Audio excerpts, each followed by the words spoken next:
Parte 6. A história da Grande Torre. Se metade do orçamento dos gastos militares no mundo fosse investido na educação, os generais se tornariam jardineiros, os policiais poetas, os psiquiatras músicos, a violência, a fome, o medo, o terrorismo e os problemas emocionais estariam nas páginas dos dicionários e não nas páginas da vida. Quais são os profissionais mais importantes da sociedade? Para finalizar este livro, contarei uma história que revela a perigosa direção para onde a sociedade está caminhando, a crise da educação e a importância dos pais e dos professores como construtores de um mundo melhor. Tenho contado essa história em muitas conferências, inclusive em congressos internacionais. Muitos educadores ficam tão sensibilizados que vão às lágrimas.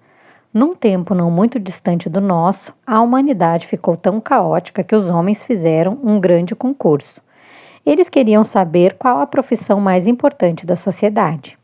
Os organizadores do evento construíram uma grande torre dentro de um enorme estádio com degraus de ouro cravejados de pedras preciosas. A torre era belíssima. Chamaram a imprensa mundial, a TV, os jornais, as revistas e as rádios para realizarem a cobertura. O mundo estava plugado no evento. No estádio, pessoas de todas as classes sociais se espremiam para ver a disputa de perto. As regras eram as seguintes: cada profissão era representada por um ilustre orador. O orador deveria subir rapidamente num degrau da torre e fazer um discurso eloquente e convincente sobre os motivos pelos quais sua profissão era a mais importante da sociedade moderna. O orador tinha de permanecer na torre até o final da disputa. A votação era mundial e pela internet. Nações e grandes empresas patrocinavam a disputa.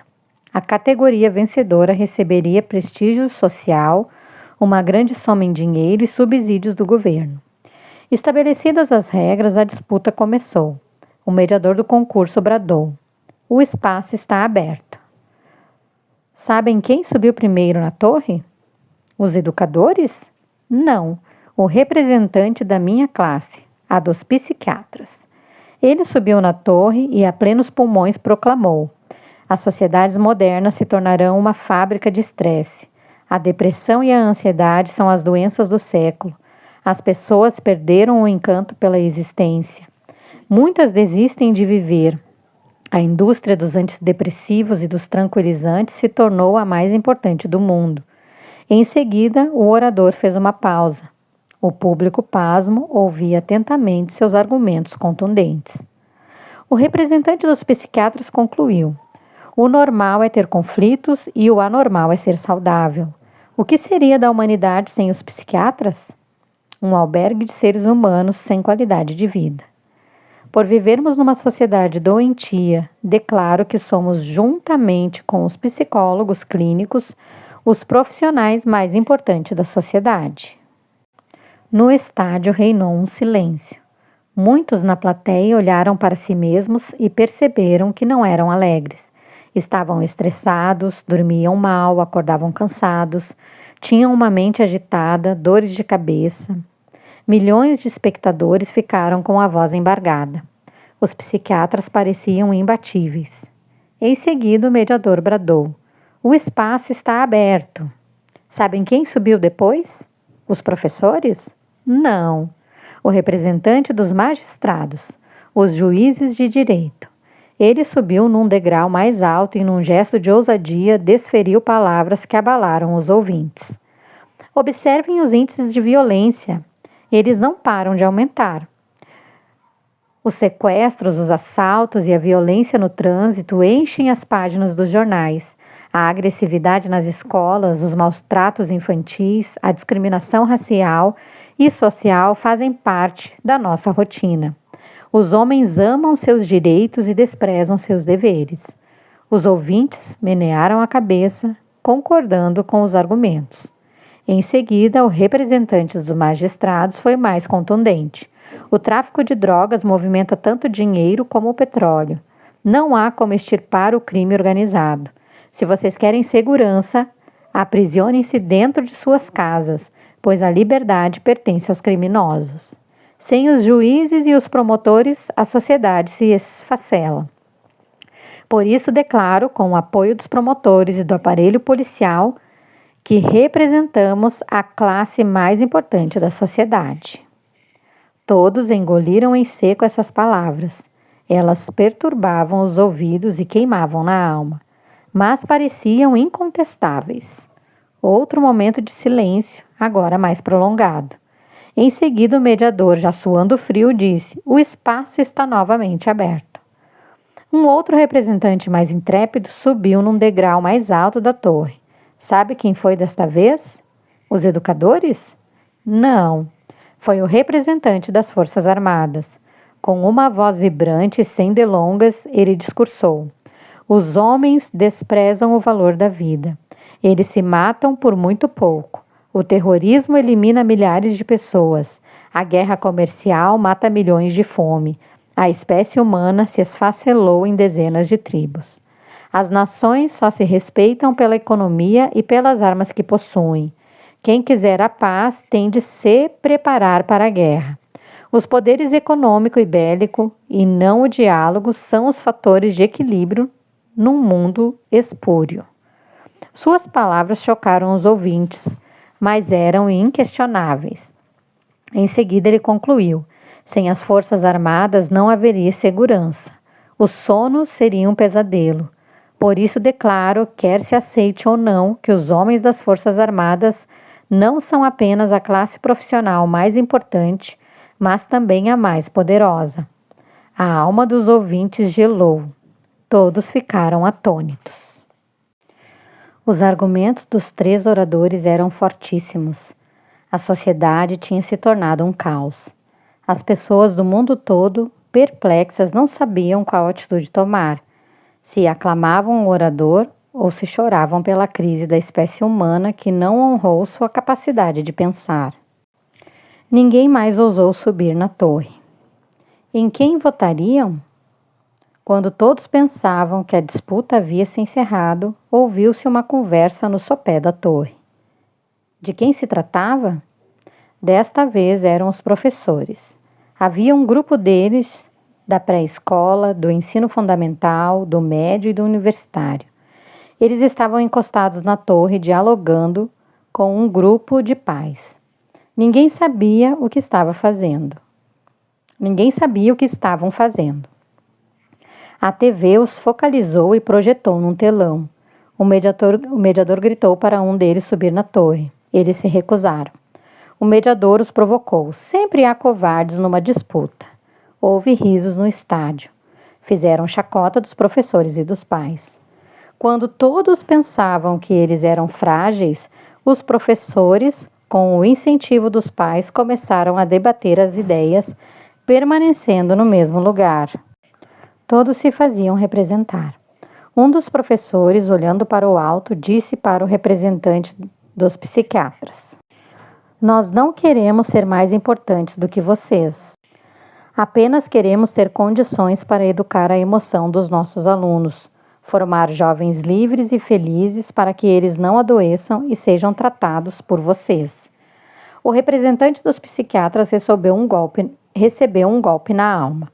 Em seguida, um outro professor, que estava no lado direito da torre, olhou para o representante dos magistrados e disse: "Jamais tivemos a pretensão de ser mais importantes do que os juízes. Desejamos apenas ter condições para lapidar a inteligência dos nossos jovens, fazendo-o amar a arte de pensar e aprender a grandeza dos direitos e dos deveres humanos. Assim esperamos que jamais se sentem num banco dos réus." O representante dos magistrados tremeu na torre.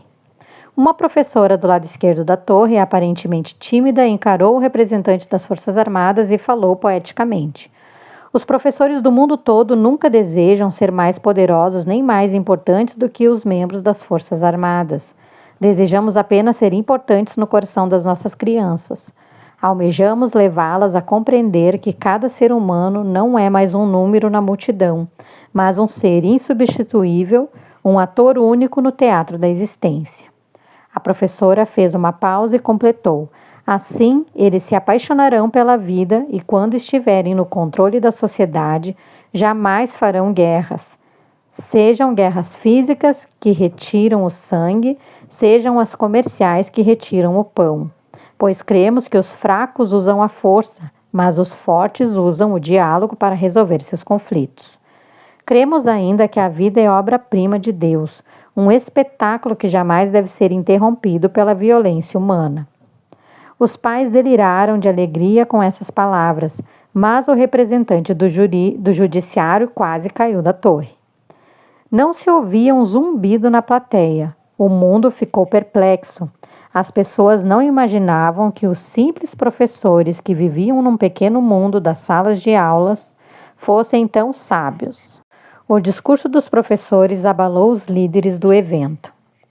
Vendo ameaçado o êxito da disputa, o mediador do evento disse arrogantemente: sonhadores, vocês vivem fora da realidade. Um professor destemido bradou com sensibilidade: se deixarmos de sonhar, morreremos. Sentindo-se questionado, o organizador do evento pegou o microfone e foi mais longe na intenção de ferir os professores. Quem se importa com os professores na atualidade? Comparem-se com outras profissões. Vocês não participam das mais importantes reuniões políticas. A imprensa raramente os noticia. A sociedade pouco se importa com a escola. Olhem para o salário que vocês recebem no final do mês. Uma professora fitou-o e disse-lhe com segurança: não trabalhamos apenas pelo salário, mas pelo amor de seus filhos e de todos os jovens do mundo.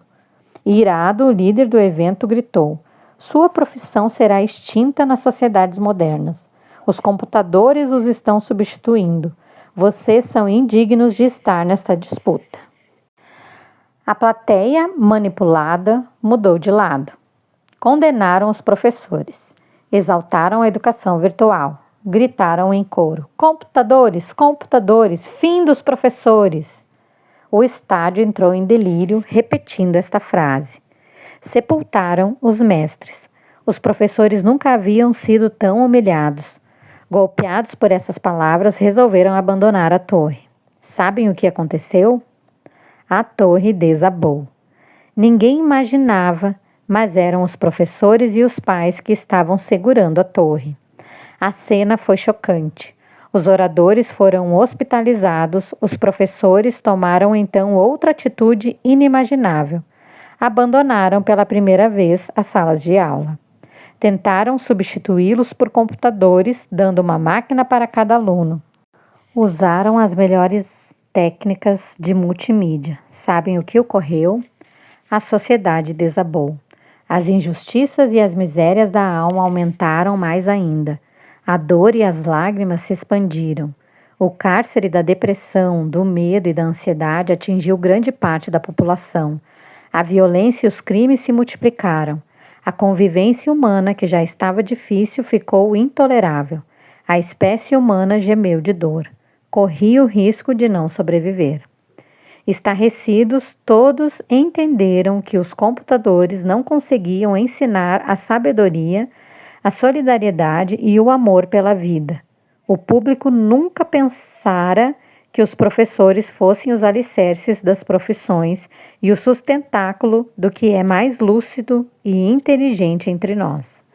Descobriu-se que o pouco de luz que entrara na sociedade vinha do coração dos professores e dos pais que arduamente educavam seus filhos. Todos entenderam que a sociedade vivia uma longa e nebulosa noite. A ciência, a política e o dinheiro não conseguiam superá-la. Perceberam que a esperança de um belo amanhecer repousa sobre cada pai, cada mãe e cada professor, e não sobre os psiquiatras, o judiciário, os militares e a imprensa. Não importa se os pais moram no palácio ou numa favela, e se os professores dão aulas numa escola suntuosa ou pobre, eles são a esperança do mundo. Diante disso, os políticos, os representantes das classes profissionais e os empresários fizeram uma reunião com os professores em cada cidade de cada nação.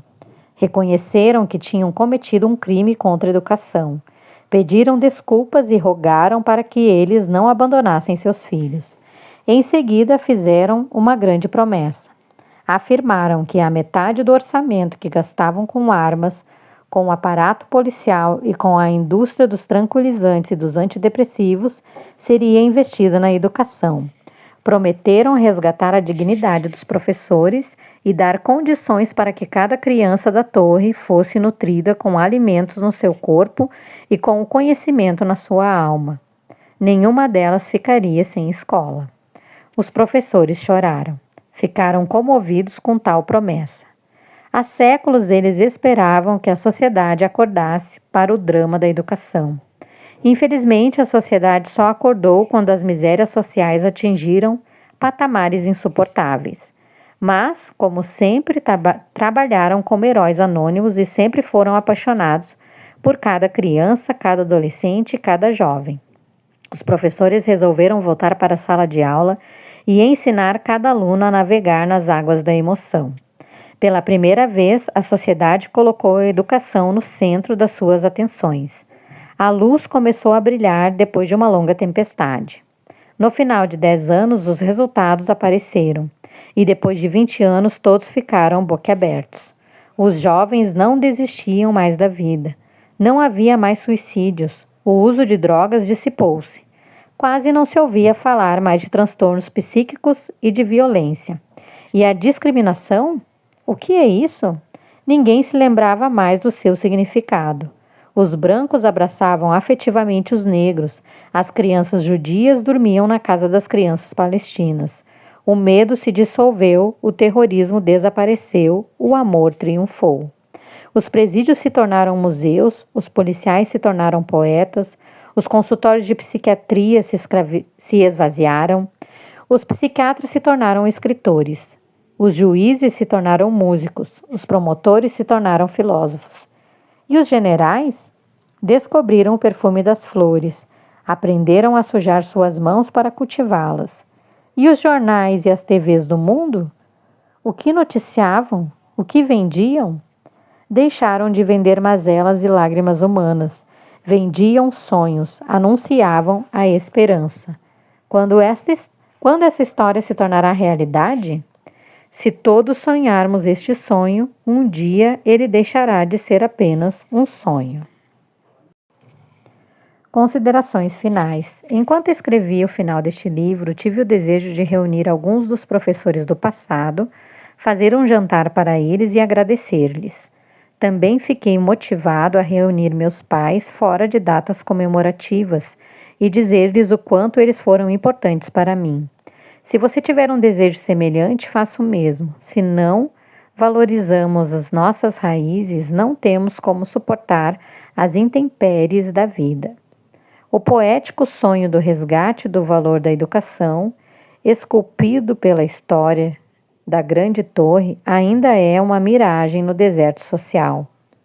Enquanto a sociedade ainda não acorda, gostaria de terminar este livro prestando uma homenagem aos pais e aos professores. Esta homenagem só não é mais eloquente devido às minhas limitações. Homenagem aos professores. Em nome de todos os alunos do mundo, queremos agradecer todo o amor com que trataram até hoje a educação. Muitos de vocês gastaram os melhores anos de sua vida, alguns até adoeceram nessa árdua tarefa. O sistema social não os valoriza na proporção da sua grandeza, mas tenham a certeza de que, sem vocês, a sociedade não tem horizonte. Nossas noites não têm estrelas, nossa alma não tem saúde, nossa emoção não tem alegria. Agradecemos seu amor, sabedoria, lágrimas, criatividade, perspicácia, dentro e fora de sala de aula. O mundo pode não os aplaudir, mas o conhecimento mais lúcido da ciência tem de reconhecer que vocês são os profissionais mais importantes da sociedade. Professores, muito obrigado. Vocês são mestres da vida. Homenagem aos pais. Em nome de todos os filhos do mundo, agradeço a todos os pais por tudo que fizeram por nós. Obrigado pelos seus conselhos, carinho, broncas, beijos. O amor os levou a correr todos os riscos do mundo por nossa causa. Vocês não deram tudo o que queriam para cada filho, mas deram tudo o que tinham. Vocês deixaram seus sonhos para que pudéssemos sonhar, deixaram seu lazer para que tivéssemos alegria, perderam noites de sono para que dormíssemos tranquilos, derramaram lágrimas para que fôssemos felizes. Perdoem-nos pelas falhas e principalmente por não reconhecermos seu imenso valor. Ensinem-nos a sermos seus amigos. Nossa dívida é impagável. Nós lhes devemos o amor. Queridos pais e professores, o tempo pode passar e nos distanciar, mas jamais se esqueçam de que ninguém morre quando se vive no coração de alguém. Levaremos por toda a nossa história um pedaço do seu ser dentro do nosso próprio ser. Fim.